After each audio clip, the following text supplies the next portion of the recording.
Radio Vie en Christ, votre fréquence chrétienne. Chapitre 1er,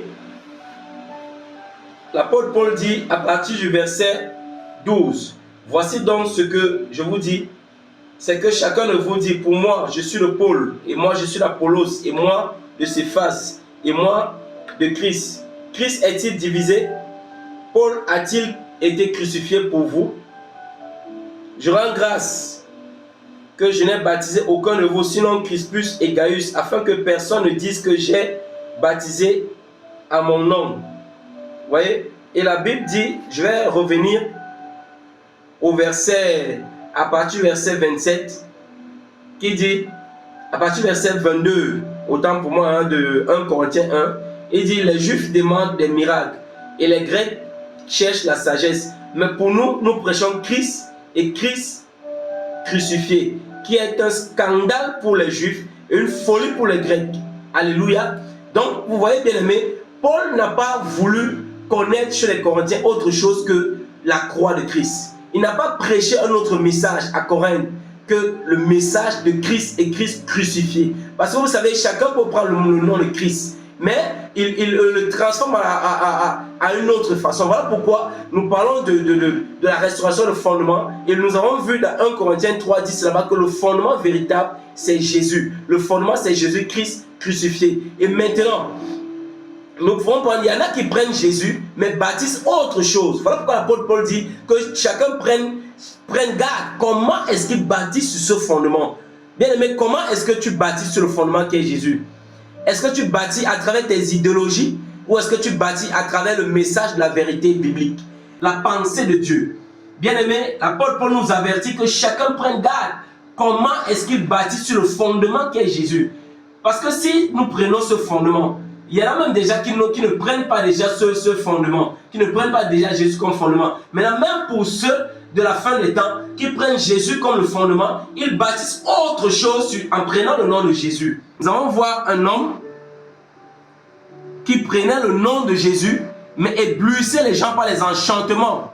Et la Bible dit que les hommes de la ville de Samarie disaient que celui-ci est la puissance de Dieu. Vous voyez? Prenons ce passage-là. Voilà, Actes chapitre 8, à partir du verset 5. Philippe, étant descendu dans la ville de Samarie, leur prêchant Christ, et les foules tout entières étaient attentives à ce que Philippe disait, l'écoutant lorsqu'elles virent les miracles qu'il faisait, car les esprits impurs sortaient et criaient à haute voix. Hors de plusieurs qui étaient possédés, et beaucoup de paralytiques et de boiteux furent guéris, de ce qui causa une grande joie dans cette ville-là. Or, le verset 9, or, il y avait auparavant dans la ville un homme nommé Simon, qui exerçait l'art d'enchantement, et ensorcelait le peuple de Samarie, se faisant passer pour un grand personnage. Tous, depuis le plus petit jusqu'au plus grand, étaient attachés à lui et disaient, celui-ci est la grande puissance de Dieu. Vous voyez, celui-ci est la grande puissance de Dieu, et ils étaient attachés à lui parce que depuis longtemps il les faisait éblouir. Il les avait éblouis par sa magie. Mais quand ils eurent cru ce que Philippe leur annonçait concernant l'évangile de Dieu, le nom de Jésus-Christ, tant les hommes que les femmes furent baptisés. Et Simon lui-même crut aussi. Et après avoir baptisé, il ne quitta plus Philippe. Vous voyez? Donc voici quelqu'un qui éblouissait les gens en prenant le nom de Yahweh. Et les gens croyaient en lui. Les gens croyaient en cette magie au nom de Yahweh. Comme les magiciens de ce siècle. Les magiciens de ce siècle présent qui prennent le nom de Jésus, mais font de ça, un commerce. Vous voyez, beaucoup de personnes prennent le nom de Jésus, font de ça un commerce. Voilà pourquoi l'apôtre Paul va dire, toujours aux Corinthiens, dans 2 Corinthiens 11 là-bas, 2 Corinthiens chapitre 11, bien aimé, pour prévenir tous celles qui prennent le nom de Jésus et bâtissent autre chose sur ce fondement qui est Jésus-Christ, mais bâtissent, au lieu de bâtir la vérité biblique, au lieu de bâtir la croix, au lieu de bâtir les brebis du Seigneur, sur la vie de Dieu, sur la vérité biblique, ils bâtissent un autre fondement.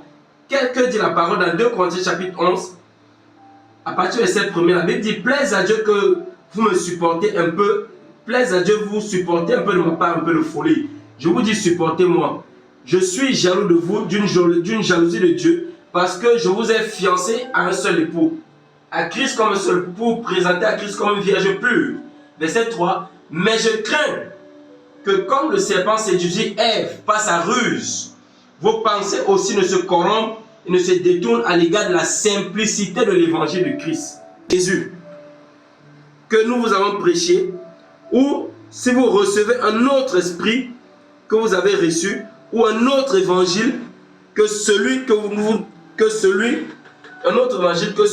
vous avez embrassé, vous le supportez fort bien. Voyez donc, l'apôtre Paul ici nous parle d'un autre Jésus. L'apôtre Paul ici nous parle d'un autre esprit. L'apôtre Paul ici nous parle d'un autre évangile. Vous voyez? Donc il y a d'autres fondements, il y a d'autres esprits qui accompagnent d'autres fondements, et il y a même d'autres évangiles, malgré même qu'il y a le fondement qui est Jésus, il y a d'autres évangiles qui viennent se poser sur ce fondement. Et la Bible nous demande de faire attention de comment est-ce que nous bâtissons, comment est-ce que nous venons, qu'est-ce que nous venons déposer sur le fondement qui est Jésus.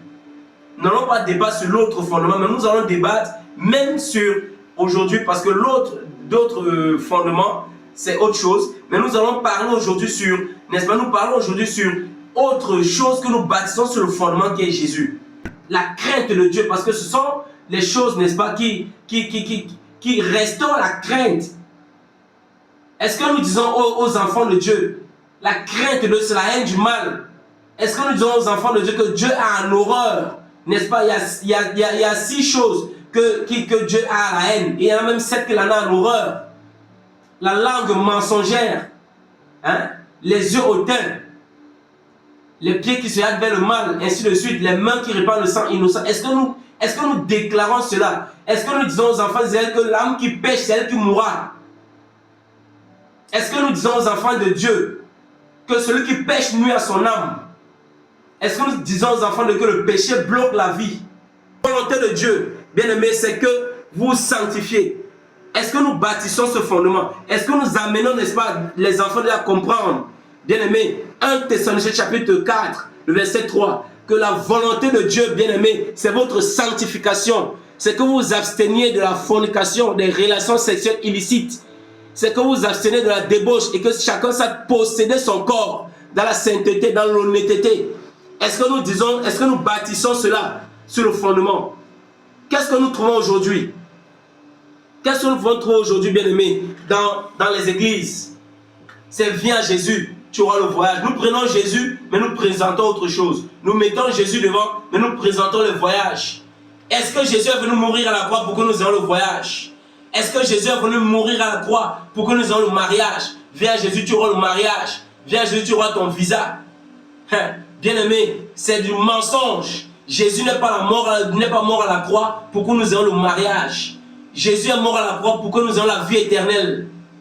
À travers la sanctification, à travers la nature de Dieu en nous, à travers la crainte de son nom, à travers l'obéissance à sa parole, à travers l'humilité de cœur. Alléluia. À travers l'obéissance à ses voix. Bien-aimé, Jésus n'est pas mort à la croix pour que nous attachions à la terre. Or, qu'est-ce qu'on vous présente dans les églises? Qu'est-ce qu'on vous présente aujourd'hui, bien-aimé? Rendons-nous compte de ce qu'on nous présente aujourd'hui. Qu'est-ce qu'on nous présente? On nous présente l'amour du monde. On nous présente le matériel de ce siècle. On nous présente, bien aimé, l'attachement aux biens éphémères. Le monde et tout ce qu'elle en fait passera. La Bible dit, l'apôtre Pierre nous dit dans ses épîtres, bien aimé, que le monde présent va passer. Même le ciel et la terre présent vont passer, bien aimé. Tout ce que nous voyons ici va s'écrouler. Tout cela va s'effondrer. N'écoutez pas ces prédicateurs qui vous disent, viens à Jésus, vous aurez les visas. Viens à Jésus, vous aurez les voyages. Viens à Jésus. Venez à Jésus, vous aurez les belles voitures. Vous étiez zéro. Aujourd'hui, vous serez héros dans le monde. Non.